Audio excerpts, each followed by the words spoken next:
হ্যাঁ এভরিওয়ান, আসসালামু আলাইকুম। আজকে দেখাবো কিভাবে একটি দলিল থেকে আপনি জমি খারিজ করবেন। মানে সেটা একটা হেবা দলিল, বাবা মেয়েকে দান করছে সেটা থেকে। তো আমরা land.gov.bd-তে চলে গিয়ে এই মিউটেশনে ঢুকে যাব। মিউটেশন সিস্টেম থেকে আবেদনের জন্য নতুন আবেদন করতে ক্লিক করুন। এই বাটনটাতে আমরা প্রথমত ঢুকে যাব। তো এটাতে যাওয়ার পরে সর্বপ্রথম আমাদের যেটা চাইবে, আমাদের একটা লগ ইন পেজ চাইবে, যেখানে আমরা আমাদের এই যে দেখুন নিচে রেজিস্টার, আমি কিন্তু শুরু থেকে দেখাচ্ছি। তো যাদের আইডি আছে তারা এই আইডি দিয়ে করতে পারবেন, আইডি পাসওয়ার্ড দিয়ে ঢুকে। তো আমার এটা করা নাই, যার কারণে আমি রেজিস্টার দিলাম। তো এখানে প্রথমত আমাদের এই অ্যাকাউন্টটা খুলতে হবে। তো আমি আইডি অনুযায়ী নাম দিলাম, ফোন নাম্বার দিলাম এবং ক্যাপচাটা দিয়ে আমি সাবমিট দিয়ে দেবো। সাবমিট দেওয়ার পর এখানে একটা বিষয়, তার ফোনে একটা ওটিপি চলে যাবে। সেই ওটিপিটা কিন্তু যেই নাম্বারে যাবে ওই নাম্বারটা কিন্তু আপনার স্থায়ী হতে হবে, কারণ আপনার আইডি কার্ডের সাথে মিলিয়ে কিন্তু একটাই আপনি আইডি খুলতে পারবেন, প্রোফাইল খুলতে পারবেন। এবং এটা দিয়ে কিন্তু আপনার সব কিছু করতে হবে, এই ভূমি সেবার যত কার্যক্রম আছে। সেই ক্ষেত্রে খুব সেন্সিটিভ যে কোন নাম্বারটা স্থায়ী এবং আপনার নিজের, মানে আমি বলতে চাইতেছি যার এনআইডি কার্ড দিয়ে কাজ করা হবে তার আইডি কার্ডটাই যেন হয়। তো আমি ওটিপি নাম্বারটা বসিয়ে দিতেছি, তারপরে সাবমিট করুন। এখানে আমি সাবমিট দিয়ে দিলাম। এখন একটা বিষয়, পাসওয়ার্ড সেট করুন। এখানে নিচে লেখা আছে 5 লাইনে যে পাসওয়ার্ড সর্বনিম্ন 8 ডিজিট হতে হবে, তারপরে অন্তত একটি বড় হাতের থাকতে হবে, বাকি ছোট হাতের। এখানে নিউমেরিক থাকতে হবে, পাসওয়ার্ডে অন্তত একটি ছোট হাতের থাকতে হবে, একটা বিশেষ অক্ষর থাকতে হবে। তো আমরা এভাবে দিয়ে দিলাম। তারপর পাসওয়ার্ড হালনাগাদ করুন, এখানে ক্লিক করলাম। তো দেখুন এখানে mutation, LD tax, land record and map, land acquisition. তো এই সমস্ত জিনিস থেকে আমি এই যেখানে রোজি আক্তার মানে নাম, ওইখান থেকে আমি প্রোফাইলে ঢুকে গেলাম। তো এই প্রোফাইলটা আনকমপ্লিট আছে, এখানে আমি ভেরিফাই করব। তো দেখুন প্রথমে তার নিচ থেকে আমি ভেরিফাইড অ্যাকাউন্টে ক্লিক করার পর কিন্তু এনআইডি নাম্বার চেয়েছে, এবং তারপর এখান থেকে তার ডেট, মানে বার্থ ডেট, মাস এবং আমি তার বছরটা দিয়ে আপডেট করে দেব। এখানে দেখুন তার যদি এখানে আগে কোনো মোবাইল নাম্বার দিয়ে ভেরিফাই করা থাকে তাহলে কিন্তু এখানে আসবে না।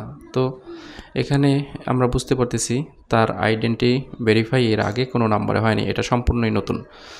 তো এরপর দেখুন ওইখানে যেইভাবে বাংলায় নাম আছে, পিতার নাম, মাতার নাম যেইভাবে যে উপরে শো করতেছে সেম ওইভাবে আমাকে একবার লিখে দিতে হবে।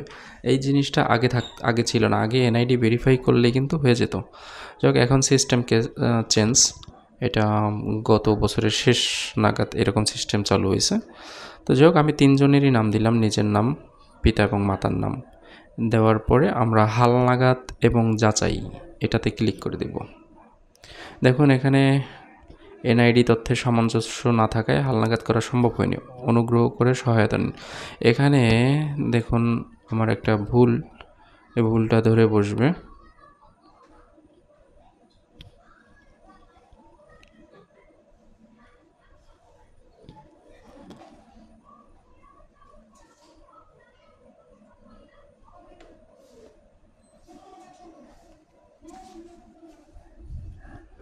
তো আমি নাম ঠিক করে দিলাম, আপনারা ঠিকভাবে দিয়ে দিবেন।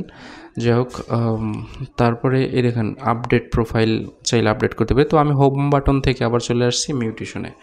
ঠিক আছে, এইখানে মিউটেশনে ক্লিক করার পর এইখানে নতুন আবেদন করব। তারপর এইখানে 20 টাকা পরিশোধ, কোর্ট ফি 20 টাকা পরিশোধ করতে হবে। তো এই 20 টাকা কোর্ট ফির জন্য পরিশোধ করতে হবে, এটা ক্লিক করে কিন্তু এখানে যা যা চাইতেছে নাম অটোমেটিক দেওয়া থাকে, এবং কোন উপজেলায় করব, কোন থানা, কোন জেলা, এগুলো দিয়ে দিব। ফোন নাম্বার অটোমেটিক থাকে এবং ঠিকানাটা আমি বসিয়ে দিব। তারপরে পরবর্তীতে দিয়ে দিলাম। পরবর্তী দেওয়ার পর ইন্টারনেট ব্যাংকিং সিলেকশন করে অগ্রসর হয়ে আমি বিকাশ ভালো মনে করি, তো এই বিকাশের পেমেন্ট অপশনে চলে গেলাম। পেমেন্ট অপশনে গিয়ে আমি যেই ফোন থেকে টাকাটা কাটা হবে, যে নাম্বার থেকে, নাম্বার দিয়ে কনফার্ম করে দিলাম, এবং সেই নাম্বারে একটা ওটিপি চলে যাবে। সেই ওটিপি যাওয়ার পরে 6 ডিজিটের ওটিপিটা সাথে সাথে আমি দিয়ে দিব, দিয়ে কনফার্ম দিয়ে পিন নাম্বারটা দিয়ে দিব। তো বিকাশ পিনটা দেওয়ার পর কনফার্ম দিয়ে দিলে তারা টাকাটা কেটে নেবে। কেটে নেওয়ার পরে আমার এইরকম একটা সতর্কবার্তা আসবে যে 7 দিনের মধ্যে আমি ধরেন ওই যে আগেই বলি আপনার ট্র্যাকিং নম্বর যেটা আসছে ওখানে ওই পিছনে দেখা যায় জলছাপ, ওইটা আমি লিখে রাখবো এবং 7 দিনের মধ্যে আমি কাজ করতে পারবো। যাই হোক, এখানে সরাসরি রেকর্ডীয় মালিকের খতিয়ান হতে মানে বিআরএস পর্চা থেকে সে দিছে এবং কিভাবে মালিকানা অর্জন করেছেন এটা হচ্ছে হেবা, কারণ বাবা মেয়েকে দিচ্ছে, ছেলে মেয়েদেরকে যেভাবে দেয় এইভাবে উনি দিচ্ছে, এটা হেবা। এবং এখানে একটু নিচে আসলে গ্রহীতা বা আবেদনকারী কি 18 বছরের বয়সে কম? না। আপনি কি প্রতিনিধির মাধ্যমে করছেন? না। আর এইটা হবে হচ্ছে গিয়া আবেদনকারীর বা গ্রহীতার তথ্য। ইনি কি একা করছে? একা হলে একক হবে, আর যদি কয়েকজন মিলে হলে যৌথ হবে। তো একাই হচ্ছে গিয়া এইখানে জমির অংশ 1000 ভাগ থাকবে, আর যৌথ হলে অনেক থাকবে। তো এখান থেকে আমি তথ্য দিচ্ছি প্রাপ্তবয়স্ক, ওনার ন্যাশনাল আইডি কার্ড আছে। তো এই প্লাস বাটনে আমি চাপ দিয়ে তারপরে তার ফটোটা নিয়ে নেব। তো তার ফটোটা আমি নিয়ে নিলাম এবং এটা কম মেগাবাইট, 150 কেবিপিএসের মধ্যে হতে হবে। এবং এইখানে যেহেতু এনার আইডি কার্ড দিয়ে ভেরিফাই করা হয়েছে, সেই ক্ষেত্রে অটোমেটিক নাম চলে আসছে। তো আমাদের এখানে ঠিকানাটা বসিয়ে দিতে হবে, জেলা, উপজেলা, এবং নিচে কিন্তু কমপ্লিট ঠিকানাটাই দিতে হবে, গ্রাম, সড়ক নাম্বার, থানা, উপজেলা, কারণ এইটাই কিন্তু আপনার পর্যায় হবে। এবং সংরক্ষণ দিয়ে দিলাম।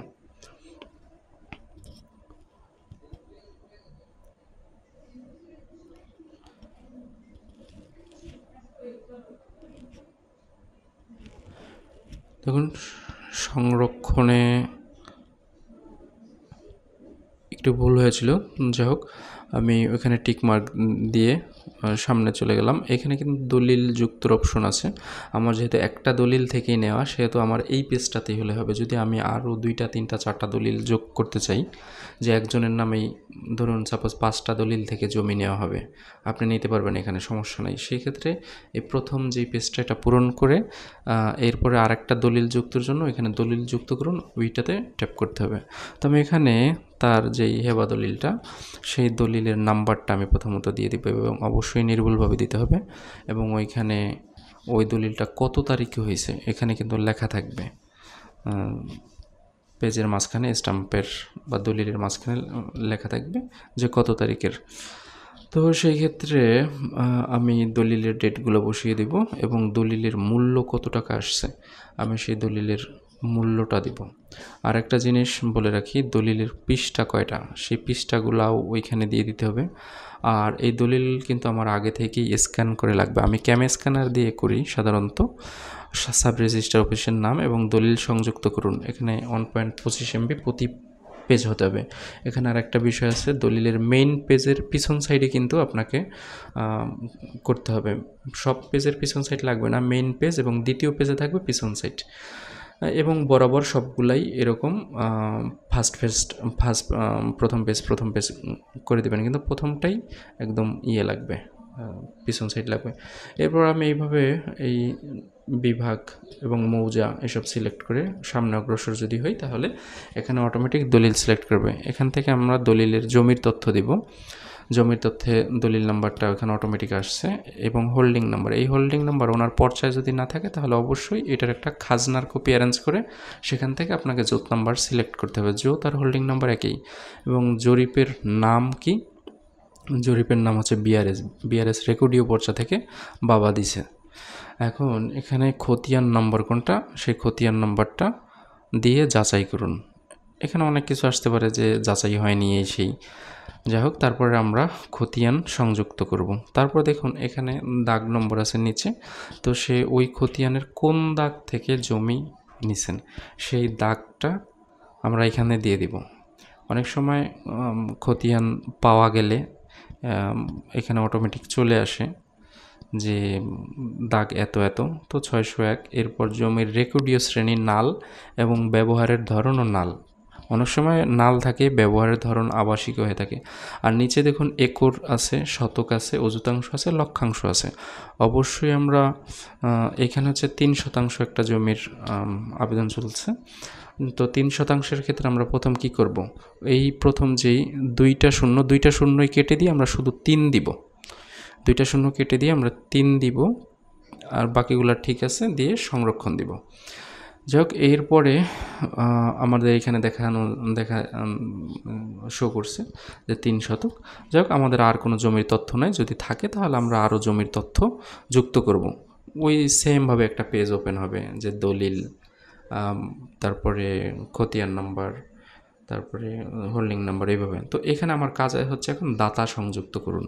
এই দাতাতে হচ্ছে কি, কে দিয়েছে জমি, তিনি জীবিত, আমরা জীবিতই সিলেক্ট থাকবে, যেহেতু ওয়ারিশ সূত্রের উত্তরে না, তো আমরা জীবিতই সব সময় রাখবো। তারপরে দাতার নাম দিয়ে দিলাম। তারপরে সেই দাতার যে পিতার নাম, মানে পর্চা দেখে দেব। আর অনেক সময় দেখা যায় পর্চায় মাতার নাম থাকে না, সেই ক্ষেত্রে অবশ্যই আপনি দলিলটা ফলো করবেন। দলিলে কিন্তু তার মায়ের নাম দেওয়া থাকে, তো দলিলে মায়ের নাম দিয়ে দিব। যদি না থাকে তাহলে যে কোনো একটা সংখ্যা আমরা দিতে পারি, এরকম সমস্যা অনেক সময় হয়ে থাকে। যাই হোক, এবার ঠিকানাটা আমরা যেভাবে ঠিকানা আপনার নির্দিষ্ট দিয়ে থাকবেন, অনেক সময় ঠিকানা নাও আসতে পারে একটু, মানে সার্ভার ত্রুটির কারণে, তো একটু অপেক্ষা করলেই দেখবেন চলে আসছে। এবার ঠিকানা পুরোটা দিয়ে দিব। দেখুন এখানে একটা বিষয় যে ঢাকা, তারপরে জেলা, মানে কি বিভাগ, জেলা, তারপরে অনেক কিছুই থাকে, কিন্তু আমাকে নিচের ঠিকানা পুরোটাই দিতে হবে। এরপরে তার শতক এগুলো দিয়ে দিলাম, শতক এবং অযুতাংশ, লক্ষাংশ 00 দিয়ে আমি সংরক্ষণ দিয়ে দিলাম। সফলভাবে যুক্ত হয়েছে লেখা আসছে। এখন এখান থেকে আমি এক চান্সে দেখে নিতে পারি সব কিছু। এরপরে কিছু জিনিস আছে যে কলমি নকশা থাকলে দিতে পারেন। তারপরে আমার অন্যান্যতে ঢুকে আমি কি করব, এইটার একটা সূচিপত্র নর্মালি স্যারেরা দেখতে চায় তহসিল অফিসে বা এসিল্যান্ড অফিসে, এই সূচিটা অবশ্যই সংযুক্ত করে দিবেন। তারপর সংরক্ষণ এবং পরবর্তী দিলাম। সংরক্ষণ এবং পরবর্তী দেওয়ার পরে আমার এখানে সামনে আর একটা পেজ ছিল, সেটা আসার কথা ছিল কিন্তু আসে নাই।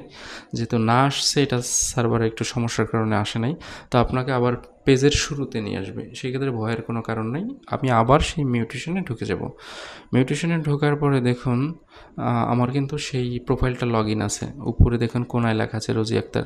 তো এখান থেকে আমরা কি করবো, এই যে স্ক্রল করে নিচে আসলে 2টা অপশন দেওয়া আছে, পদক্ষেপ নিন এবং খুলুন। দেখুন এই আমি নিচের যে ট্র্যাকিং নাম্বারটা, ওইটা একটু আগে টাকা ফি প্রদান করা হয়েছে, নিচেরটা ওইটা মিলে গেছে। তো আমি নিচেরটা খুলুন অপশনে ক্লিক করলেই দেখুন আমার সেই সব চলে আসছে, আমি এতক্ষণ যা কাজ করছি আমার সব কিছু কিন্তু আবার চলে আসছে।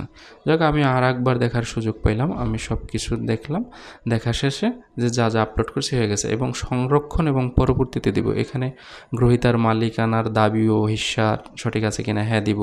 আবেদনকৃত জমি গ্রহীতার দখলে আছে কিনা, হ্যাঁ। আবেদনকৃত জমিতে আদালতে নিষেধাজ্ঞা আছে কিনা, এখানে না দিব। জমিতে স্বার্থ আছে কিনা সরকারি, না দিব। গ্রহীতার এই মৌজা কোনো জমি আছে কিনা, তার নাই, আমি না দিলাম। এবং এইখানে আমি নিচে একটা টিক মার্ক দিয়ে, এখানে আমি যেভাবে হ্যাঁ হ্যাঁ দিছি, না দিছি ওইভাবে দিয়ে আবেদন দাখিল করুন, এটা দিব। কোনোটাই কিন্তু এদিক সেদিক হলে কিন্তু আপনার আবেদন বাতিল হওয়ার সম্ভাবনা আছে। যাই হোক, এখানে একটু পরে নিব। তো আমার সব কিছু ঠিকঠাক আছে, এবং তাই আমি এটা টিক মার্ক দিয়ে ইন্টারনেট ব্যাঙ্কিংয়ে চলে গিয়ে অগ্রসর হলাম। এখন কিন্তু আমি সেম প্রসেসে আমি আবার সেই টাকাটা পেমেন্ট করব। এখানে 50 টাকা কেটে নিয়ে যাবে। বিকাশ ছাড়া অন্য কোনো ওয়ালেট দিয়ে দিলে কিন্তু তারা এক্সট্রা একটা ভ্যাট কাটে, তো বিকাশে ইজি ফিল করি, এবং এদের সার্ভারটা স্ট্রং থাকার কারণে আমি এটা দিয়ে দিই। এখন 50 টাকা কাটবে, এর আগে কিন্তু কোড ফি আমার কাছ থেকে 20 টাকা কেটে নিয়েছে। তো 2 ধাপে টাকাটা নেবে, এবং সর্বশেষ যখন কাজ হয়ে যাবে ফি 1100 টাকা প্রদান করতে হবে, তারপর পর্চা পাবেন। যাই সেটা পরের প্রসেস, আপনার 1-1.5 মাস যাবে, সর্বনিম্ন 28 দিন লাগতে পারে। তো এইভাবে আমার কিন্তু আবেদনটা হয়ে গেল। এখান থেকে আবেদনটা প্রিন্ট করে রাখবো, এবং এখান থেকে আমরা সেভও করে রাখতে পারি। অবশ্যই একটা কপি আমরা সেভ করে রাখবো প্রিন্ট করে, এবং এটার সাথে যে প্রয়োজনীয় ফাইলগুলো, দলিলের কপি, সূচিপত্র, তারপরে পর্চা মানে খতিয়ান, এইগুলো কিন্তু আমরা ইউনিয়ন যে ভূমি অফিস সেখানে আমরা অবশ্যই দিয়ে আসবো। ধন্যবাদ ভিউয়ার্স, এই ছিল আমার আজকের ভিডিও।